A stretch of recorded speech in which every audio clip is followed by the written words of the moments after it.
जय माता दी, जय माता दी। मित्रों, शारदीय नवरात्रि की शुरुआत हर साल अश्विनी मास की कृष्ण पक्ष की प्रतिपदा तिथि से होती है। इस साल शारदीय नवरात्रि की शुरुआत 3 अक्टूबर से होगी और इसका समापन 11 अक्टूबर को होगा। नवरात्रि के दौरान माता रानी की पूजा करने की परंपरा है। इस दौरान भक्त 9 दिनों तक देवी दुर्गा को विभिन्न रूपों की पूजा करते हैं। नवरात्रि के दौरान 9 दिनों तक मां देवी को 9 दिन अलग अलग प्रकार का भोग लगाया जाता है। मान्यता है कि 9 दिन अलग अलग रंग के कपड़े पहनकर मां दुर्गा की आराधना करने से शुभ फल की प्राप्ति होती है। नवरात्रि के दौरान भक्त सच्चे मन से मां की आराधना करते हैं। मां उनकी हर मनोकामना पूरी करती हैं। यदि आप नवरात्रि का पूजन घर में करते हैं तो आइए जानते हैं पूजन विधि, सामग्री और संपूर्ण विधि आपको बताएंगे। मित्रों, जो लोग अपने घर में घट स्थापना करते हैं तो आवश्यक जो चीजें हैं उनकी आप एक लिस्ट बना लें, जो हम आपको बताने वाले हैं। जो लोग घट स्थापना करते हैं तो घट स्थापना करने के लिए शुभ मुहूर्त क्या है उसे भी नोट कर लें। देखिए मित्रों, 2 शुभ मुहूर्त पड़ रहे हैं। पहला शुभ मुहूर्त के बारे में आप नोट कर लें और दूसरे शुभ मुहूर्त के बारे में भी नोट कर लें। इस साल शारदीय नवरात्रि का पर घट स्थापना के लिए 2 शुभ मुहूर्त हैं। एक मुहूर्त प्रातः काल में है और दूसरा मुहूर्त दोपहर में है। आइए जानते हैं विस्तार से। कलश स्थापना का पहला मुहूर्त प्रातः 6:15 से 7:22 तक है।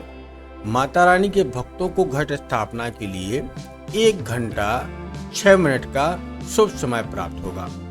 जो लोग सुबह में कलश स्थापना करना चाहते हैं उनके लिए यह समय बहुत ही उत्तम है और प्रातः शुभ उत्तम है 6:15 से 7:44 तक।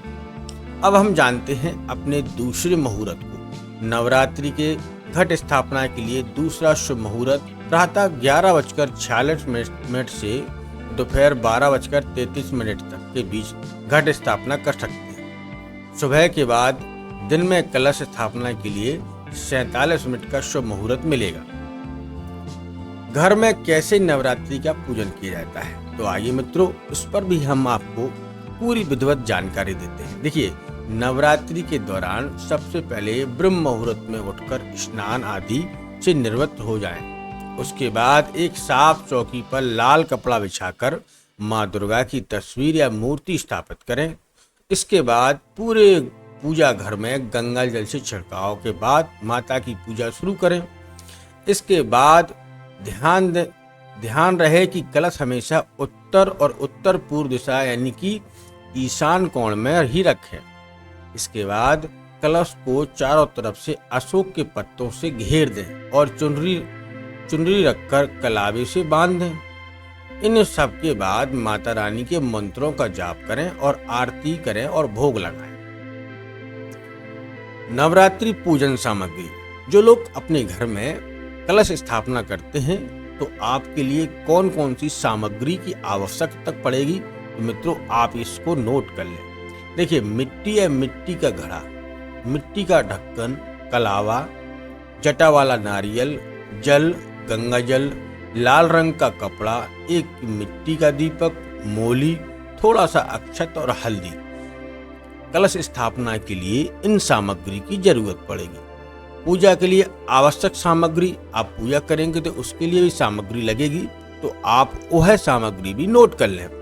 माँ दुर्गा की मूर्ति या तस्वीर, आप 2 में से एक चीज ले सकते हैं। आसन के लिए लाल रंग का कपड़ा, फूल माला, आम के पत्ते, बंधनवारा, पान, सुपारी, लौंग, बतासा, हल्दी की गांठ, थोड़ी सी पिसी हुई हल्दी, मोली, रोरी, कमलगटा, शहद, शक्कर, पंचमेवा, गंगाजल, नैवेद्य, जावित्री, नारियल, जटावाला, सूखा नारियल। नवग्रह पूजन के लिए सभी रंग के या फिर चावलों को रंग लें। दूध, वस्त्र, दही, पूजा की थाली, दीपक, घी, अगरबत्ती आदि। ये आपकी पूजा सामग्री हो गई है।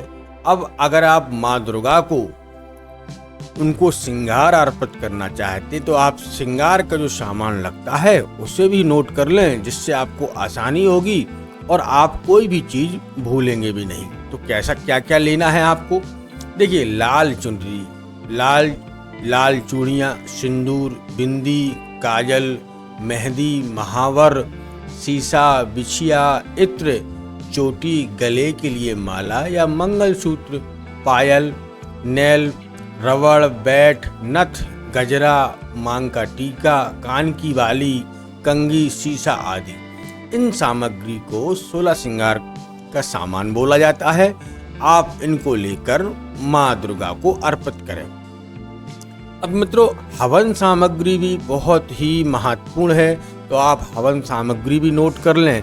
हवन कुंड, तांबे का हवन कुंड आता है। अगर आप बाजार से हवन कुंड तांबे का खरीदना चाहते तो वो भी मिल जाएगा। अगर आप मिट्टी का लेना चाहते हैं तो वो भी आपको मिल जाएगा। तो आप हवन कुंड आपकी श्रद्धा के अनुसार ले सकते हैं। लौंग का जोड़ा, कपूर, सुपारी, गूगल, लोबान, घी, पंचमेवा और अक्षत, ये हवन सामग्री है। अब अपने घर में अगर आप माता दुर्गा की स्थापना कर रहे हैं, कलश की स्थापना कर रहे हैं, तो इस समय अखंड ज्योति भी जलानी पड़ती है। तो अखंड ज्योति के लिए क्या करना होगा? पीतल या मिट्टी का एक साफ दिया, रुई की बाती, रोरी या सिंदूर या चावल, ये चीजें अखंड ज्योति के लिए लगती हैं। तो मित्रों, उम्मीद है कि ये जानकारी आपको अच्छी लगी होगी। और अगर आप भी अपने घर में माँ दुर्गा की स्थापना करना चाहते हैं, माँ दुर्गा की आप कृपा प्राप्त करना चाहते हैं और आप सोचते हैं कि माँ दुर्गा आपके घर में ही विराजमान रहें, तो इन सामग्रियों की लिस्ट को आप बना लें और बाजार से खरीद कर रख लें, क्योंकि अब समय कुछ ही दिनों की बाकी है। क्योंकि अब माँ दुर्गा आने वाली हैं। 3 अक्टूबर से ये प्रारंभ हो जाएगा। 9 दिन तक ये उत्सव चलता है, जिसमें माँ दुर्गा की पूजा करने से अनन्य भक्तों की अनन्य कृपाएं पूर्णतः प्राप्त होती हैं।